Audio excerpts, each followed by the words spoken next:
vamos trabalhar hoje o capítulo 21 e 22.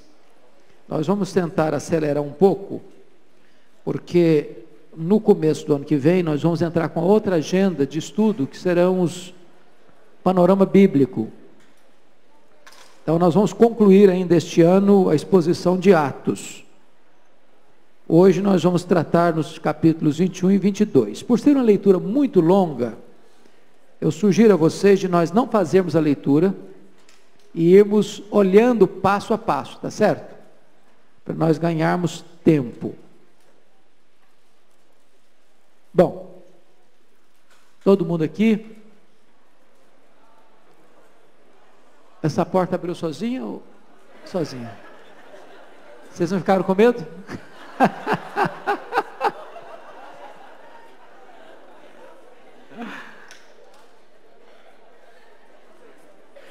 Obrigado, filho.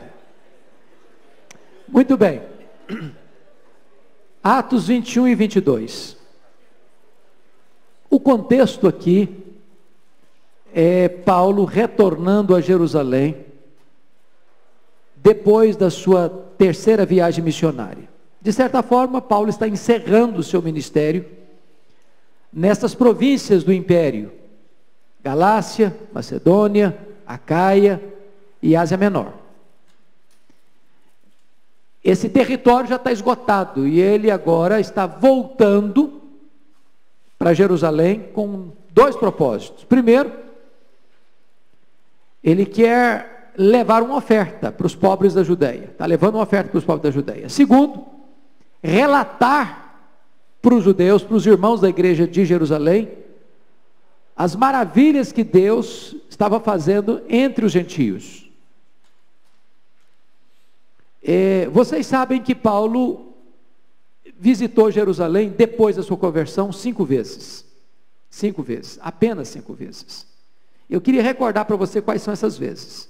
Você pode rapidinho olhar comigo na Bíblia? Primeira delas, Atos 9, 26. Olha lá.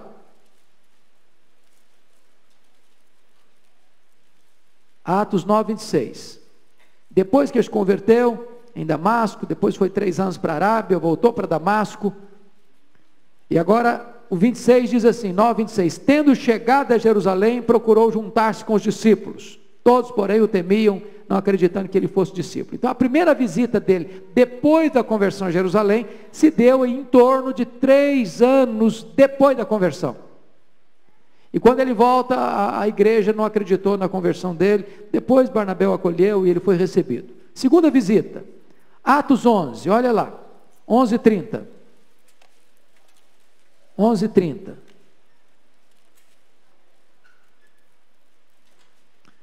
A leitura teria que ser a partir do verso 27, né?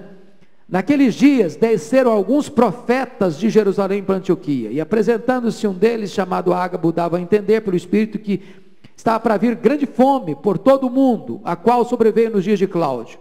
Os discípulos, cada um conforme as suas posses, resolveram enviar socorro aos irmãos que moravam na Judeia. O que eles com efeito fizeram, enviando aos presbíteros por intermédio de Barnabé e de Saulo.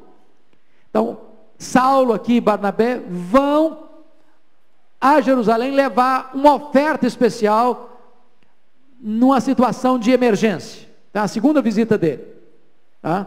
Segunda visita dele. Terceira visita. Confira aí, capítulo 15, verso 2.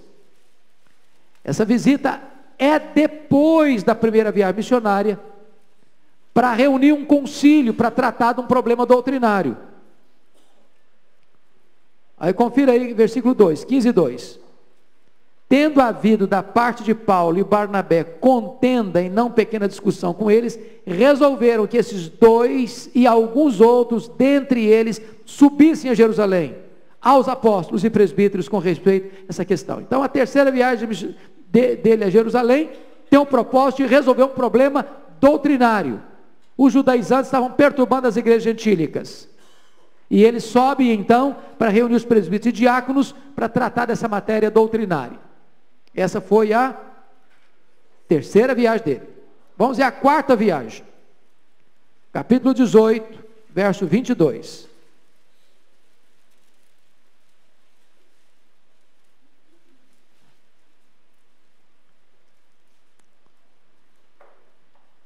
Vamos juntos? Você lê comigo? Chegando a Cesareia, desembarcou, subindo a Jerusalém, e tendo saudado a igreja, desceu para Antioquia. Essa visita aqui foi depois da segunda viagem missionária. Ele esteve em Corinto, 18 meses, e ele sai de Corinto, vai até Jerusalém, cumprimenta a igreja, desce para Cesareia, e então é que ele embarca para Éfeso. Então, essa quarta viagem de Paulo a Jerusalém é entre a segunda e a terceira viagem missionária dele. A quinta viagem missionária de Paulo a Jerusalém e última, quinta e última, ele nunca mais volta aqui em Jerusalém, está aqui no capítulo 21, 17. 21, 17. Tendo nós chegado a Jerusalém, os irmãos nos receberam com alegria. Qual o propósito dessa viagem agora? Levar a oferta que ele recolheu entre as igrejas gentílicas da Macedônia e da Acaia para os pobres da Judéia. E para relatar para a igreja de Jerusalém como Deus estava abençoando o ministério dele entre os gentios. Essa é a última visita dele a Jerusalém. Agora ele é preso em Jerusalém, e aí dessa prisão ele desce para Cesareia, Cesareia para Roma, e ele não volta mais à cidade de Jerusalém. Então, só para refrescar a memória de vocês. Então vamos lá. Quando Paulo está partindo de Éfeso para Jerusalém, para levar uma oferta para os pobres da Judéia, quem está levando um presente espera o quê, gente? Agradecimento, mas o quê? Acolhida generosa, né? Acolhida generosa. Vamos entender uma coisa. Ele está levando essa oferta na hora que ele está embarcando para Jerusalém, rumo a Jerusalém, digo. Olha o que acontece. Olha a percepção dele. Atos 20, 22 e 23. Confira aí. Você pode ler comigo? E agora, constrangido em meu espírito, vou para Jerusalém, não sabendo o que ali me acontecerá, senão que o Espírito Santo, de cidade em cidade, me assegura que me esperam cadeias e tribulações. Olha que cena complicada. É a mesma coisa de você comprar um presente numa loja, bem caro, e dizer para a pessoa: vou visitar você para levar um presente. E enquanto você está se preparando para ir para essa pessoa, você tem uma convicção dada pelo Espírito Santo, que a partir que você sair da sua casa, o que você vai enfrentar pela frente, vai ser cadeias, tribulações. Esse negócio ficou tão pesado no coração dele, que quando ele saiu de Éfeso, ou melhor, quando ele saiu, de Éfeso, ele passa 3 meses na cidade de Corinto, na Grécia. E os estudiosos afirmam que foi exatamente nesse período que ele ficou 3 meses na Ásia, ou melhor, na Grécia, é que ele escreveu Romanos. Que ele escreveu a carta aos Romanos. E ao escrever essa carta, antes de partir para Jerusalém, olha o que ele pede para a igreja de Roma. Para a igreja de Roma antes de ir para Jerusalém. Abra aí em Romanos 15. Abra em Romanos 15. Versos 30 e 31.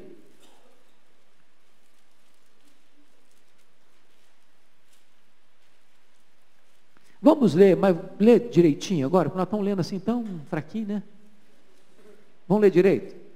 Juntos, vamos lá? Rogo-vos, pois, irmãos, por nosso Senhor Jesus Cristo, e também pelo amor do Espírito, que luteis juntamente comigo nas orações a Deus a meu favor, para que eu me veja livre dos rebeldes que vivem na Judéia, e que este meu serviço em Jerusalém seja bem aceito pelos santos. Vamos entender uma coisa então? ele faz uma distinção entre os santos de Jerusalém e os rebeldes. Vamos entender isso. A igreja de Jerusalém acolheu bem Paulo. Quem não acolheu Paulo em Jerusalém foram os rebeldes. E quem eram os rebeldes? Quem eram os rebeldes?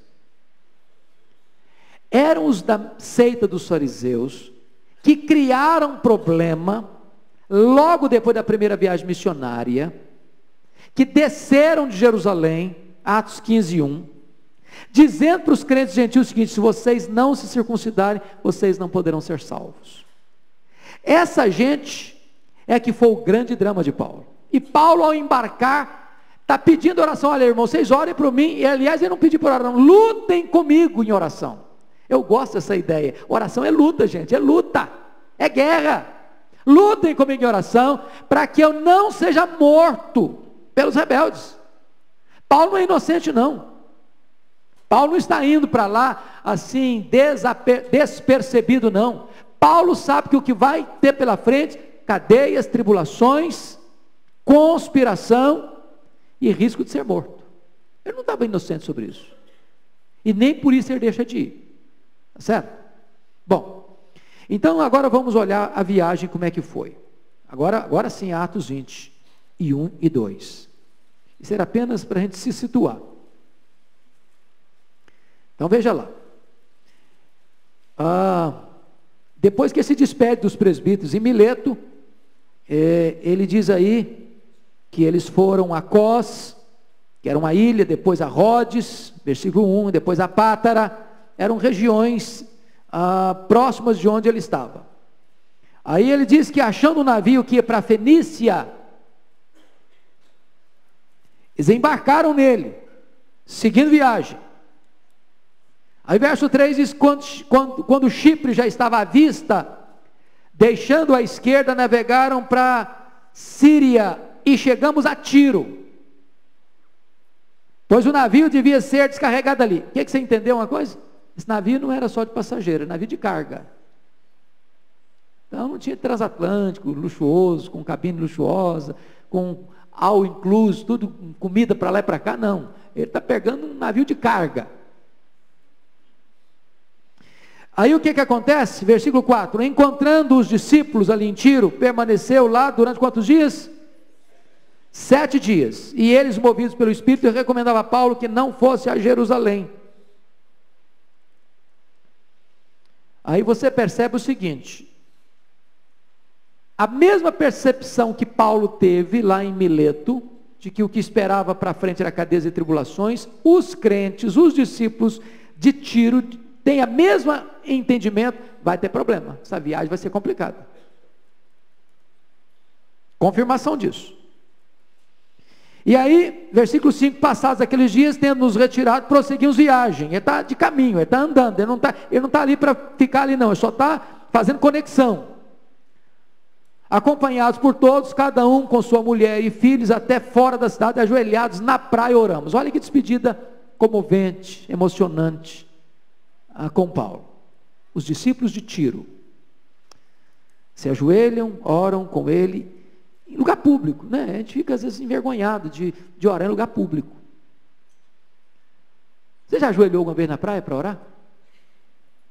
O povo está passando, tomando banho, você está lá ajoelhado? Esquisitão, não? Meio esquisitão, não é não? Ele não está nem aí com o que as pessoas estão pensando. Muito bem. Então, despedindo-nos uns dos outros, então embarcamos e eles voltaram para casa. E ele contou a viagem. Aí veja você, de Tiro a Cesareia, versículos 7 a 16. Quanto a nós, concluindo a viagem de Tiro, chegamos a Ptolemaida. Aí saudaram os irmãos, passando ali um dia com eles, só um dia, então está de conexão, está indo para Jerusalém. Versículo 8, no dia seguinte partimos e fomos para Cesareia. Cesareia já fica em Israel. Cesareia era o lugar onde o governador romano morava. Cesareia é onde Herodes o Grande havia construído um grande porto. de onde produtos saíam e chegavam do mundo. Eu quero que vocês entendam isso. Às vezes a gente lê na Bíblia lá que Pilatos, né, estava em Jerusalém, e que os sacerdotes levaram Jesus a Pilatos. Pilatos não morava em Jerusalém. Pilatos morava em Cesareia. Mas então por que eles levaram Jesus a Pilatos em Jerusalém, não em Cesareia? Porque na época das festas, sobretudo da Páscoa, a população de Jerusalém quintuplicava. Era a alegria dos judeus e o terror dos romanos, medo de motim. Então o governador, com todo o seu aparato militar, se transferia de Cesareia para Jerusalém.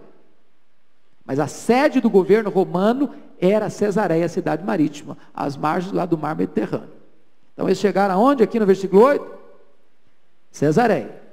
E aí eles entraram na casa de Filipe, o evangelista, que era um dos 7, ficamos com ele, o diácono Filipe, morava agora em Cesareia. E ele tinha 4 filhas donzelas que profetizavam. É muito importante entender isso, porque hoje tem algumas pessoas que acham que a mulher tem que ficar calada, e mesmo calada ela fica errada ainda. A Bíblia diz que Filipe tinha 7 filhas e elas faziam o quê? Profetizavam. O que é profetizar? Pregar a palavra de Deus. Pregar a palavra de Deus. Agora veja você. Agora olha aí o versículo 10. Demorando-se ali, quantos dias? Há alguns dias, desceu da Judéia um profeta chamado Ágabo. Então note uma coisinha, só detalhes, gente, é importante a gente pegar os detalhes, né? Sempre que alguém está vindo da Judéia, onde está Jerusalém, está descendo ou subindo? Quem vem da Judéia? Está descendo ou subindo? Sempre descendo. Sempre descendo. Porque Jerusalém fica no alto, 800 metros acima do nível do mar. Então tem que descer, não pode subir para Jerusalém, não pode descer, não pode, o cara não desce para Jerusalém, ele desce de Jerusalém, desce da Judéia. Aí esse camarada, profeta Ágabo, desceu de lá. E aí veio ter conosco, tomou o cinto de Paulo, versículo 11, ligando com ele os próprios pés e mãos de Paulo, declarou: isso diz o Espírito Santo, assim os judeus em Jerusalém farão ao dono deste cinto, e o entregarão nas mãos dos gentios. Isso aqui é uma profecia. Prendeu Paulo com o cinto, pés e mãos, o cara está atado, falou: o Espírito Santo está dizendo que assim farão com este dono desse cinto, que é você mesmo, Paulo, e entregarão você aos gentios. Profecia dada, em sintonia com o que Paulo já tinha percebido lá em Atos 20, 22 e 23, lembram? O Espírito Santo me assegura que daqui para frente que eu vou encontrar de cidade em cidade, cadeias e tribulação. Aí o que acontece diante dessa profecia? Versículo 12, quando ouvimos essas palavras, tanto nós como os daquele lugar, quem são nós e quem são os daquele lugar? Quem são os nós aí? A caravana que acompanhava Paulo, os membros da viagem que somavam com Paulo, e os irmãos que moravam em Cesareia, fizeram o que com ele? Rogamos, versículo 12, a Paulo que não subisse a Jerusalém. Preste atenção, a profecia de Ágabo não está dizendo para Paulo não ir para Jerusalém. A profecia de Ágabo está constatando o que vai acontecer em Jerusalém. Estão entendendo? Paulo não está desobedecendo uma profecia aqui. Olha a reação dele no verso 13.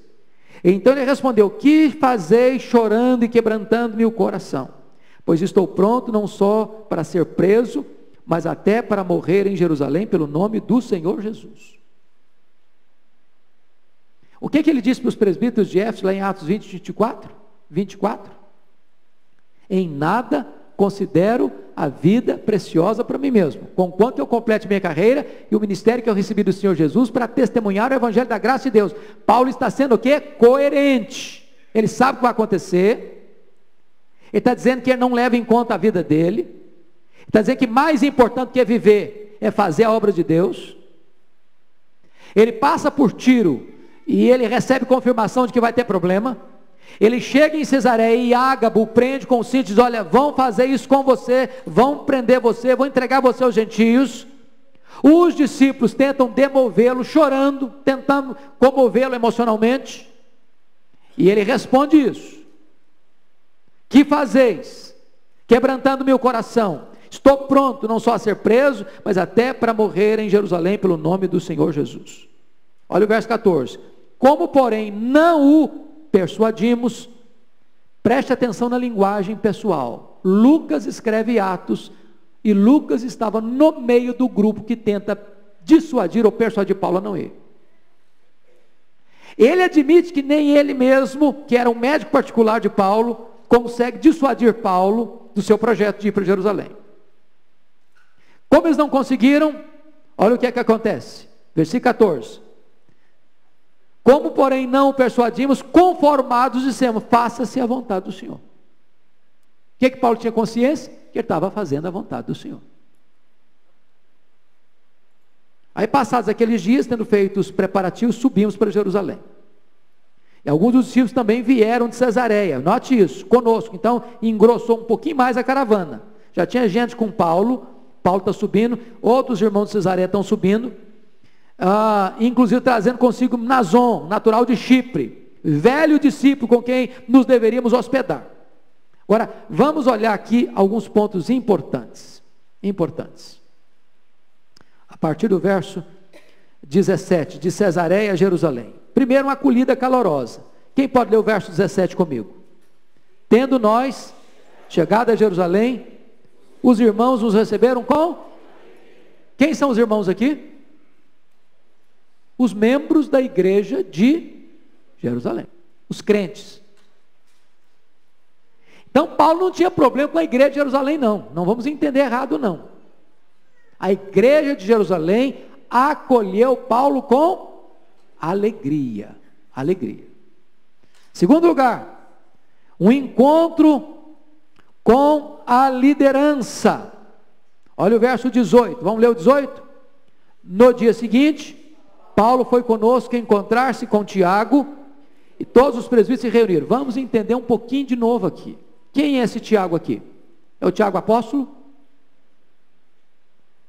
Não pode ser o apóstolo. Por que não pode ser? Por que não pode ser Tiago apóstolo aqui? Porque já tinha sido assassinado lá no capítulo 12 de Atos. Então não era ele. Esse Tiago aqui era o irmão de Jesus, o que escreveu a carta de Tiago, o que presidiu o concílio de Jerusalém no capítulo 15. Agora, por que é que você não vê menção dos apóstolos, e sim de Tiago, que não era apóstolo, e dos presbíteros? Porque muito provavelmente, a essas alturas, todos os apóstolos já tinham saído de Jerusalém. A igreja agora cresceu, são dezenas de milhares de membros, e agora tem um líder chamado Tiago, e este líder trabalha com um colegiado de presbíteros, pastoreando a igreja de Jerusalém. Então note isso, por favor, versículo 18. Paulo foi conosco. Quando de Paulo foi conosco, é porque Lucas está no meio. Paulo foi conosco. Encontrar-se com Tiago e todos os presbíteros, não alguns presbíteros, todos os presbíteros se reuniram. Versículo 19, olha comigo, por favor. O que está acontecendo aí? Um testemunho minucioso, 19 e 20. Vamos ler 19 e 20 juntos? E tendo-o saudado, contou minuciosamente o que Deus fizera entre os gentios por seu intermédio.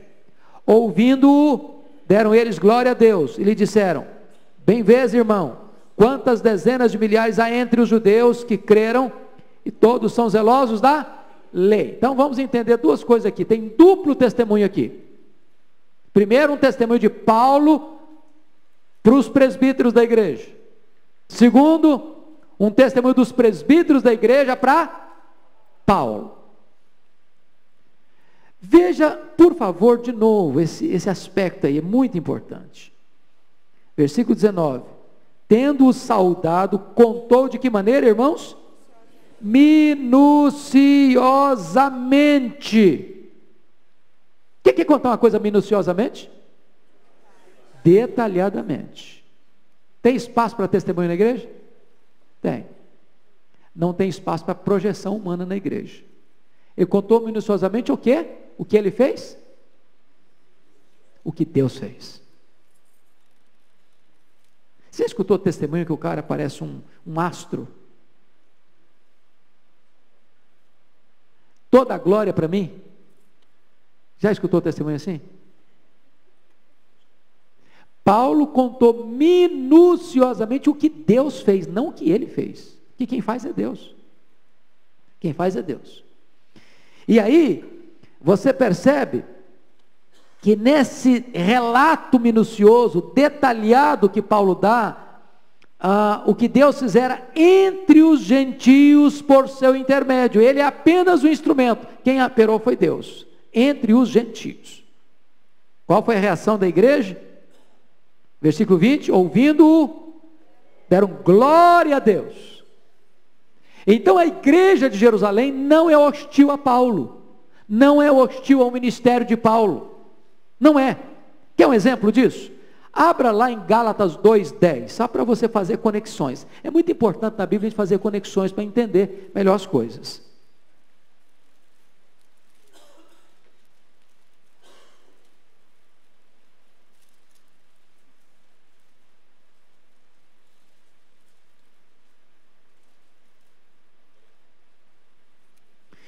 Leia comigo, por favor, a partir do verso 7 até o versículo 10.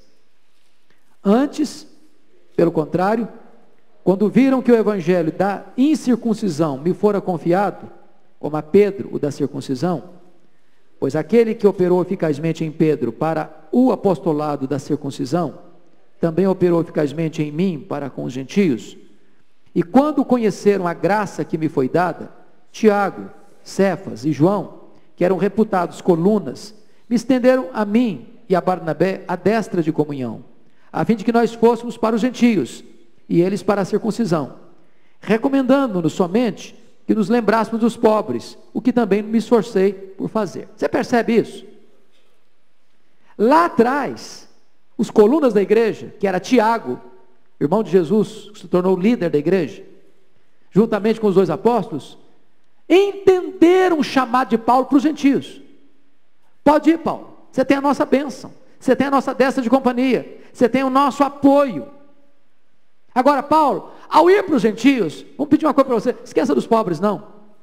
O que é que ele está fazendo no final dessa terceira viagem missionária que nós estamos examinando hoje? Levando o quê? Uma oferta para os pobres. Ele está sendo fiel àquilo que foi orientado a ele fazer lá no começo. Ele está sendo consistente. Eles deram glória a Deus. Então a igreja está feliz com Paulo, com o ministério de Paulo. Agora, olha o testemunho deles para Paulo. Versículo 20, parte B. Bem vês, irmão, quantas dezenas de milhares há entre os judeus que creram. Irmãos, que coisa fantástica. A igreja de Jerusalém é tão grande que eles não conseguem nem quantificar exatamente quantas dezenas de milhares. Ora, se quantas dezenas, então tem mais de duas, vocês concordam comigo? Tem mais de duas dezenas. Porque se fosse só duas, seria exagerado você falar quantas dezenas, não seria? O que significa isso? A igreja de Jerusalém agora tem no mínimo mais de 30 mil membros. No mínimo mais de 30 mil membros. E o que eu acho maravilhoso é que os apóstolos entenderam que essa igreja está madura para cuidar de si mesma. Temos aqui um time de presbíteros, orientado e liderado por Tiago, e nós apóstolos podemos rodar o mundo para ir para outros campos. E eles estão dando esse testemunho, e essas pessoas disseram, eles são zelosas da lei. E aí você vai perceber um fato curiosíssimo. Vamos olhar o versículo 21 até 26, que aqui é um ponto importantíssimo, uma ação preventiva. Os líderes da igreja, os presbíteros, estavam preocupados com a visita de Paulo. Muito preocupados. Preocupados por causa da igreja? Não. Preocupados com quem que os presbíteros estavam? Com quem? Com os rebeldes. Paulo estava preocupado com os rebeldes quando viajou para lá? Estava. Ele disse para Roma, para a igreja de Roma, lutem comigo em oração, para eu não ser morto pelos rebeldes. Agora os presbíteros que recebem Paulo em Jerusalém, estão preocupados também com os rebeldes. O que são os rebeldes, gente? É gente assim, devasso? É gente que não tem nada a ver com religião? Quem eram os rebeldes? Os religiosos extremados. Você acha que tem religioso extremado hoje? Tem algum terrorismo em nome de religião hoje? Não tem coisa pior para cegar uma pessoa do que esse exagero, essa falta de entendimento, de equilíbrio da religião. Eu mato em nome de Deus, eu prendo em nome de Deus, eu torturo em nome de Deus. Quem não rezar pela minha cartilha, ipsis litteris, tem que ir para a fogueira. É inquisição, é morte. Então os presbíteros se preocuparam com Paulo, porque Paulo estava chegando. Qual era a preocupação deles? Olha aí, por favor, versículo 21. E foram informados a teu respeito que ensinas todos os judeus entre os gentios a apostatarem de Moisés, dizendo-lhes que não devem circuncidar os filhos, nem andar segundo costumes. Aí você vai notar uma coisa curiosa aqui. Os radicais são alimentados pela mentira. Alimentados pela mentira. Olha o que no imaginário deles, eles acreditavam que Paulo estava acontecendo com o ministério de Paulo. Foram informados a teu respeito que ensinas a todos os judeus entre os gentios a apostatarem de Moisés. Paulo ensinava isso, gente? Não. O radicalismo se alimenta da mentira. Eles estavam, os radicais, os rebeldes, furiosos com Paulo, porque eles estão informados de forma mentirosa que Paulo está ensinando as pessoas a apostatarem de Moisés, a serem contra a lei de Moisés, e estão com raiva de Paulo, sem investigarem a verdade. Aí os presbíteros perguntaram para Paulo assim: que se há de fazer, pois? Certamente saberão da tua chegada. Faze, portanto, o que vamos te dizer. Então estão orientando Paulo, estão aconselhando Paulo, são os presbíteros, são os líderes da igreja, são os pastores da igreja. Estão entre nós 4 homens que voluntariamente aceitaram um voto. Toma-os, purifica-te com eles e faz a despesa necessária para que raspem a cabeça, nazireado. Saberão todos que não é verdade o que se diz a teu respeito. Então diz Paulo, faz o seguinte, filho, você se apresente para essa gente aí, de tal maneira cuidadosa, raspa a cabeça, faz o voto, cumpre todos os rituais aqui, para que aquilo que estão falando mal de você, pensando mal de você, eles possam, essa ideia possa cair por terra. Vamos agir preventivamente, Paulo. Versículo 25. Quanto aos gentios que creram, já lhes transmitimos decisões para que se abstenham das coisas sacrificadas a ídolos, do sangue da carne de animais da carne de animais sufocados, das relações sexuais ilícitas. Por que estão dizendo isso para os gentios? Vocês se lembram qual foi o resultado do concílio de Jerusalém? O que é que os gentios deviam fazer? Vocês não precisam se circuncidar, mas se abstenham disso. O que é isso? Preste bem atenção, isso é um princípio muito importante. A minha liberdade não dá-me o direito de ferir a consciência fraca do outro, a susceptibilidade do outro.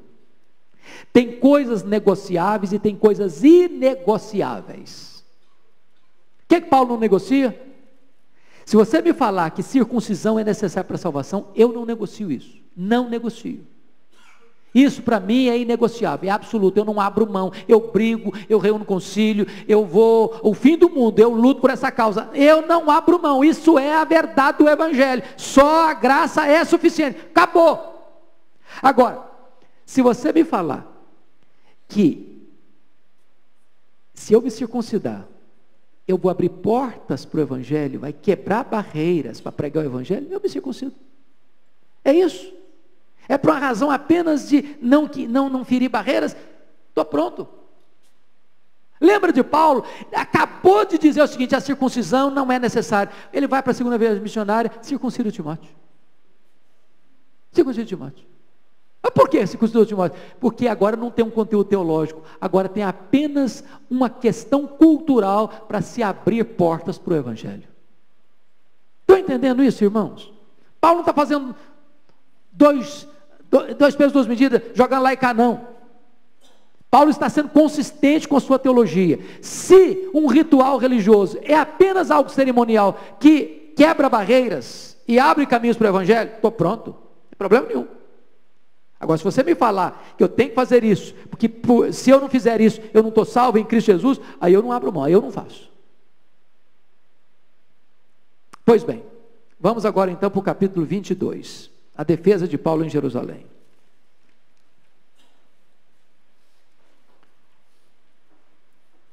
Não, eu não estou no 21 ainda, né? Deu uma pulada grande aqui, né? A prisão de Paulo, vamos lá. Olha o verso 27, um alvoroço medonho. Quando já estavam por findar os 7 dias, os judeus vindos de onde? Da Ásia. Preste atenção nisso na leitura de Atos. Os judeus não nascidos em Jerusalém eram os mais encrenqueiros, eram os mais complicados, eram os mais rebeldes.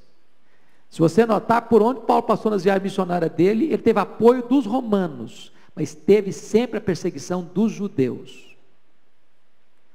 Então note isso, quando vieram da Ásia, tendo visto Paulo no templo, alvoroçaram todo o povo e o agarraram.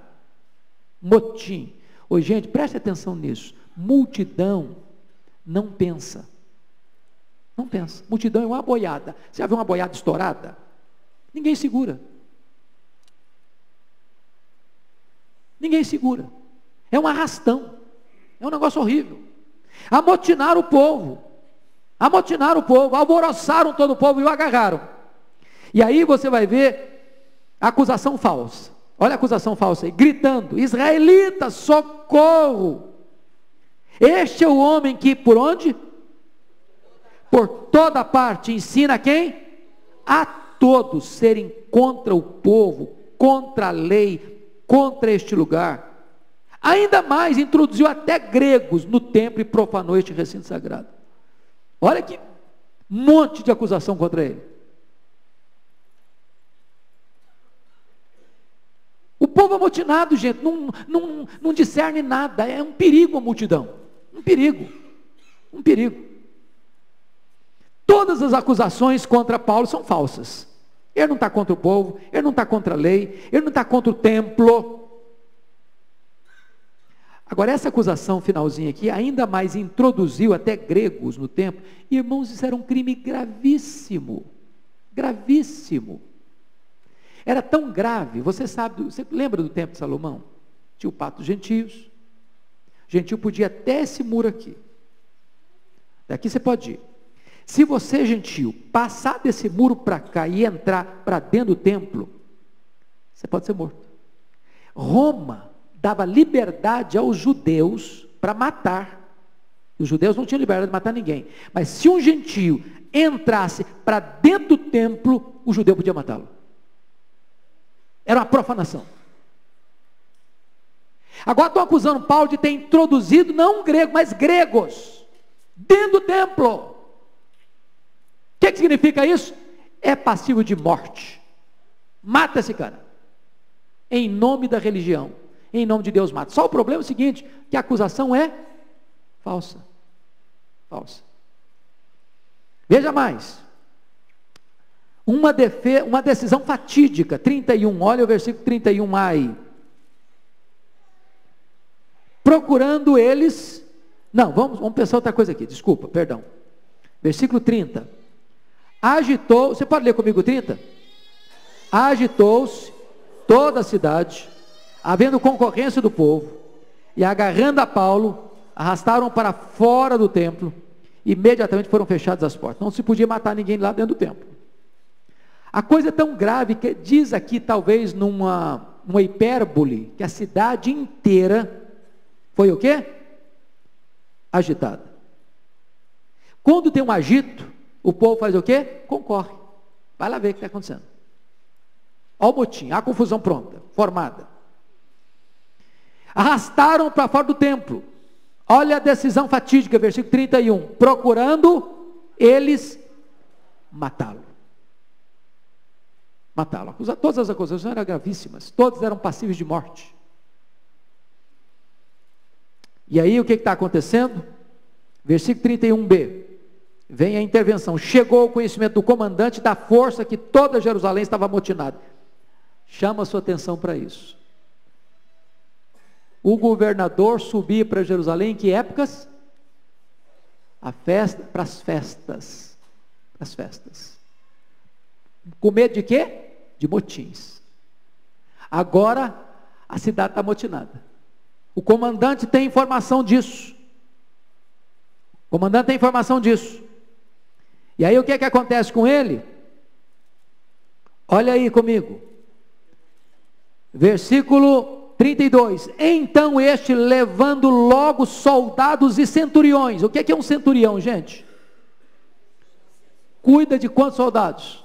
100 soldados. Nós estamos falando aqui de um exército na rua. Correu para o meio do povo. Ao verem chegar o comandante, os soldados cessaram de espancar. O cara já estava apanhando já. Ele ia morrer, mas já estava apanhando. É o prelúdio da morte. Versículo 33, aproximando-se o comandante, apoderou-se de Paulo e ordenou que fosse acorrentado com 2 cadeias, perguntando quem era e o que havia feito. O comandante não está sabendo de nada, só está sabendo que tem motim e que tem um cara apanhando e vai morrer.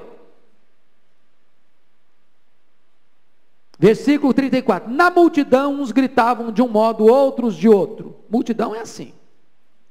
Não podendo ele, porém, saber a verdade por causa do tumulto, ordenou que Paulo fosse recolhido à fortaleza. Cabe ao poder proteger a pessoa. Ao chegar às escadas, versículo 35, foi preciso que os soldados o carregassem por causa da violência da multidão. O cara está na mão do soldado, mas a multidão está assim dele, querendo dar pancada ainda. Pois a massa de povo seguia gritando, mata-o!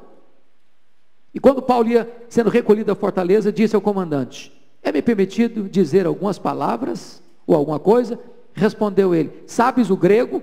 Ele não está sabendo nada quem é Paulo, está por fora de tudo, coitadinho do comandante. Às vezes a polícia é assim, né? Às vezes, já viu os filmes americanos? Quando é que a polícia chega? Depois que o cara morreu, aí chega. Toca na sirene, todo o assunto resolvido, todo o problema resolvido, ele chega. Está mais ou menos assim aqui. Não és tu, olha a confusão do comandante, não és tu porventura o egípcio que há tempo sublevou e conduziu ao deserto 4.000 sicários? Respondeu-lhe Paulo, eu sou judeu, natural de Tarso, cidade não insignificante da Cilícia, e rogo-te que me permitas falar ao povo. Obtida a permissão, Paulo, em pé, na escada, fez com a mão sinal ao povo. Eu acho isso incrível. Só Deus para fazer isso, porque uma multidão amotinada contra ele, o cara levantar a mão, eles vão gritar mais ainda, né? Diz que o povo fez silêncio. Silêncio. E ele falou em língua hebraica, dizendo. Aí começa o discurso dele. E aqui no discurso dele, ele vai contar a conversão dele. Quantas vezes a conversão de Paulo é registrada em Atos? Quem sabe? Quantas vezes? Quantas?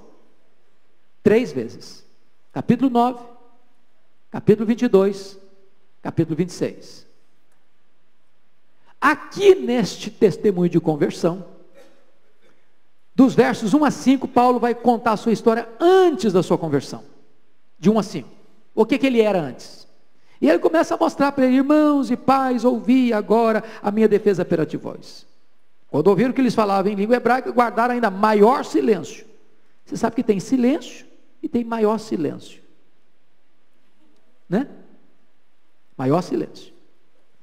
E aí ele diz no verso 3: eu sou judeu, nasci em Tarsa Cecília, me criei nessa cidade, aqui fui instruído aos pés de Gamaliel, segundo a exatidão da lei dos nossos antepassados, sendo zeloso para com Deus, assim como todos vós sois no dia de hoje. Aí ele está sendo relações públicas, né? Ele não está dizendo: vocês são uns assassinos malucos, não, então vocês são zelosos. Tem hora que você tem que saber discursar. Saber discursar. Se você não souber discursar, você nem termina o seu discurso. E aí ele diz assim: persegui este caminho até a morte. Eles entendiam bem o que era a morte, queriam matá-lo. Prendendo e metendo em cárcere homens e mulheres, de que são testemunhos o sumo sacerdote e todos os anciãos. Destes recebi cartas para os irmãos, e virei para Damasco, para pode trazer manietados para Jerusalém, o que também lá estivessem, para serem punidos. Sabe o que ele está dizendo para os camaradas que querem matá-lo? Ô gente, eu era igualzinho vocês, eu tinha o mesmo DNA de vocês, eu estava no mesmo time de vocês.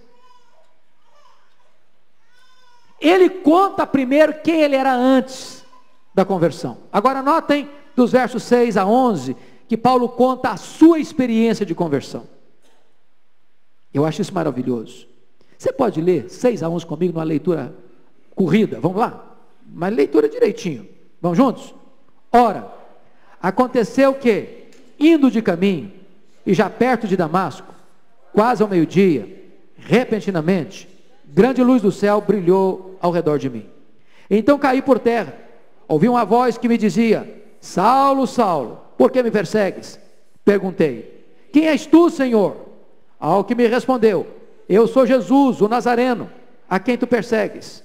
Os que estavam comigo viram a luz, sem contudo perceberem o sentido da voz quem falava comigo. Então perguntei: que farei, Senhor? E o Senhor me disse: levanta-te, entra em Damasco, pois ali te dirão acerca de tudo o que te é ordenado fazer. Tendo ficado cego por causa do fulgor daquela luz, guiado pela mão dos que estavam comigo, cheguei a Damasco. Então note isso, está o versículo 11. Ele está contando exatamente a experiência que teve no caminho de Damasco, da conversão dele. E eu acho isso tão bonito, sabe por quê? Paulo estava num culto quando ele foi convertido? Estava num culto? Estava ouvindo o evangelho, a pregação do evangelho? Ele tinha um coral bem bonito cantando, assim, tocando o coração dele, a emoção dele. Não, o cara estava com raiva, respirando ameaças e morte, indo para perseguir a igreja em Damasco. Nessa caminhada, sem que ele orasse, sem que ele ouvisse, sem que ele buscasse, sem que ele frequentasse um culto ou uma sinagoga, Deus fuzilou o cara. Uma luz fulminante em cima dele. 3.000 volts em cima dele, ou mais, não sei. O cara caiu cego. E ele escutou uma voz do céu: Saulo, Saulo, por que me persegues? Lá na outra linguagem: dura coisa te é recalcitrares contra os aguilhões. Deus já estava ferroando esse cara, estava resistindo. Quem és tu, Senhor? Eu sou Jesus a quem tu persegues. Ele está contando o testemunho dele, diante da multidão que quer matá-lo, até que ele é conduzido cego pela mão até Damasco. E aí vem Paulo, conta acerca do projeto de Deus em sua vida, dos versos 12 a 16. Agora vocês escutam, eu vou ler. Um homem chamado Ananias, piedoso, conforme a lei, tendo bom testemunho de todos os judeus que ali moravam, veio procurar-me, e pondo-se junto a mim, disse: Saulo, irmão, recebe novamente a vista. Nessa mesma hora, recobrei a vista e olhei para ele. Então ele me disse: o Deus de nossos pais, de antemão, te escolheu para conheceres a sua vontade, veres o justo e ouvires uma voz da sua própria boca, porque terás de ser sua testemunha diante de todos os homens das coisas que tens visto e ouvido. E agora, por que te demoras? Levanta-te, recebe o batismo e lava os teus pecados, invocando o nome dele. Notem vocês que ele começa a contar aqui o projeto de Deus para a vida dele. Qual era o projeto de Deus para a vida dele? Versículo 14: o Deus de nossos pais te escolheu para conheceres a sua vontade, veres o justo, ouvires uma voz, porque terás de ser o quê? Sua testemunha, das coisas que tens visto e ouvido. O que é uma testemunha? É alguém que viu e ouviu alguma coisa, e passa isso fielmente para frente. Ele está dizendo que esse Deus que o converteu, o chamou, o separou, para ele ver, para ele ouvir, para ele ser enviado para ser testemunha. E agora, veja comigo, Paulo conta como relutou com Deus para aceitar seu ministério direcionado aos gentios. Presta atenção nisso, irmãos. É aqui que Paulo trata dessa questão. Porque ele está fazendo uma defesa diante de judeus que estão com raiva dele, porque ele está ministrando para os gentios. Esses judeus rebeldes achavam que os gentios não mereciam ser salvos, eram combustível para o fogo do inferno. E ele vai contar para esses camaradas: olha, eu resisti para os gentios. Confira aí comigo, versos 17 a 21. Tendo eu voltado para Jerusalém, enquanto orava no templo, sobreveio-me um êxtase, e vi aquele que falava comigo: apressa-te, sai logo de Jerusalém, porque não receberão teu testemunho a meu respeito. Eu disse: Senhor, eles bem sabem que eu encerrava em prisões, nas sinagogas, e nas sinagogas açoitava os que criam em ti. Quando se derramava o sangue de Estevão, tua testemunha, eu também estava presente, consentia nisso, e até guardava as vestes que o matavam, mas ele me disse: vai, porque eu te enviarei para longe aos gentios. Sabe o que está acontecendo aqui? Paulo, por um momento na vida dele, ele pensou o seguinte: eu vou ser o grande líder da igreja de Jerusalém. Logo que ele voltou da Arábia, que ele subiu de Damasco para Jerusalém, os apóstolos eram iletrados, os apóstolos eram galileus, Jerusalém era a capital intelectual da teologia, e ele pensou: esses caras não vão dar conta. Eu tenho o melhor currículo, eu tenho a melhor performance, eu tenho a melhor qualificação, eu vou ser o cara lá. Quando ele chega lá, não foi acolhido. Depois de ser acolhido, os helenistas querem matá-lo. Os membros da igreja falaram: você tem que ir embora da nossa igreja. Ele não foi, não. Aí Deus chegou para ele, enquanto ele estava no templo, falou: vai embora, vai embora. Ele diz: Deus, eu não vou não, só porque o senhor já estava cometendo algum equívoco aí, porque o senhor sabe que eu sou o cara. Eu persegui a igreja aqui. Quando matou Estevão, eu estava lá, consentia nisso. Ele está argumentando, zoando com Deus: Deus, o senhor não vai fazer isso comigo, não. Eu sou o cara para ficar aqui. É aqui que eu quero ficar. Deus: vai, pode ir embora, pode arrumar as malas e ir embora. Pode ir embora. Vai que eu vou te enviar para longe, para quem? Para os gentios. Agora, escute a reação da multidão que quer matá-lo quando ouviram falar em gentios. Verso 22. Leia o verso 22 comigo. Ouviram-no até essa palavra. Para um pouquinho. Qual era a encrenca deles com Paulo? Gentios. Eles não achavam que os gentios pudessem ter a oportunidade de salvação. Salvação é para nós. Nós somos o povo de Deus. Nós somos os eleitos de Deus. Nós somos os amadinhos de Deus. Gentio tem que morrer. Até essa palavra eles escutaram. Ouviram até esta palavra. Então gritaram, dizendo: tira tal homem da terra, porque não convém que ele viva. Ora, estando eles gritando, arrojando de si suas capas, atirando poeira para os ares. Ô, gente, que coisa maluca, não? A ira é um negócio descontrolado. Descontrolado. Joga poeira, joga capa, mata, tira esse cara, mata. Aí o comandante começou a trabalhar. Versículo 24. Ordenou o comandante que Paulo fosse recolhido à fortaleza, e que sob açoite fosse interrogado para saber por que motivo assim clamava contra ele. Presta atenção que os romanos eram meio malucos também, né? Justiça era um negócio meio torto para eles. Ele não sabe quem é Paulo. Ele só sabe que tem uma multidão contra o cara. Então faz o seguinte: chibata no cara. Chibata no homem. Vão saber tem por trás desse cara aí, não deve ser boa gente. E a palavra aí, açoite no grego é tribulum. Era o açoite, gente, que era feito de cordas, de tiras de couro, com pontas de osso na ponta. Era chicote que arrancava couro do cara, arrancava sangue, arrancava carne. Agora veja você qual a reação. Versículo 25. Eu acho isso maravilhoso. Você leu o 25 comigo? Quando o estava amarrando com correias, disse Paulo ao centurião presente: ser-vos-á porventura lícito aceitar um cidadão romano sem estar condenado? Paulo era cidadão romano. E as leis romanas não permitiam bater num romano, nem prender um romano, sem um julgamento regular. Paulo está dizendo o seguinte: eu tenho direitos e vou defendê-lo. Crente não é bobo. Porque tem gente que acha que crente é bobo. Não precisa ser bobo, não. Você tem direito?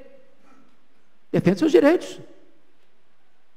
Sou cidadão romano e vocês estão querendo me bater sem um julgamento legítimo, correto, sem investigar a situação. Isso não é correto. E aí, qual a reação? Versículo 26.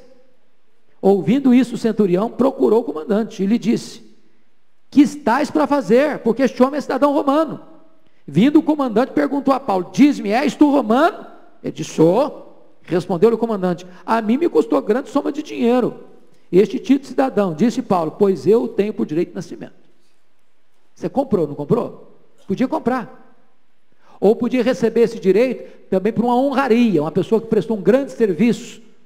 Ele podia receber esse título. Ou podia receber por direito de nascimento. Você nasce no Brasil, você é o quê? Brasileiro. Você nasceu na província romana, Cilícia, romano. Aí, versículo 29. Imediatamente se afastaram os que estavam para inquirir com açoites. O próprio comandante sentiu-se receoso quando soube que Paulo era romano, porque o mandaram amarrar. No dia seguinte, querendo certificar dos motivos que vinha ele sendo acusado pelos judeus, soltou-o e ordenou que se reunissem os principais sacerdotes e todo o sinédrio, e mandando trazer Paulo, apresentou perante eles. Preste atenção aqui, que coisa fantástica. O que era o sinédrio, gente? Tribunal Superior Religioso dos Judeus. Os romanos entendiam isso, respeitavam isso. O sinédrio era formado de 70 membros, liderado, presidido pelo Supremo, pelo sumo sacerdote. Quem que estava acusando Paulo? Os judeus rebeldes. Quem era a suprema autoridade sobre os judeus em Israel? O sinédrio. Então vamos dar uma chance para esse cara agora falar ao sinédrio. Vão dar liberdade para ele se defender diante do sinédrio. Vão tirar a turba, desculpa da expressão, bem, a caterva ignara, ou poviléu, que nada sabe, e vamos levar esse Paulo para o Supremo Tribunal dos Judeus, para que lá ele possa fazer uma defesa ampla e irrestrita. E então a liderança judaica possa entender melhor essa situação e se posicionar. A providência de Deus na vida dele. Ok, ficamos por aqui para entender essa saga de Paulo. Tudo isso não foi surpresa para ele. Tudo isso ele tinha plena consciência que aconteceria. Mesmo sabendo que a providência era carrancuda, ele não deu marcha ré. Ele tinha um plano, era cumprir a carreira, o ministério que Deus confiou para ele, de testemunhar o evangelho da graça de Deus. Que Deus nos ajude, irmãos, a termos essa fibra, a não sermos crentes assim, gelatina, a termos uma estrutura granítica, uma postura digna do evangelho, como essa do apóstolo Paulo. Vamos ficar em pé? Vamos orar a Deus?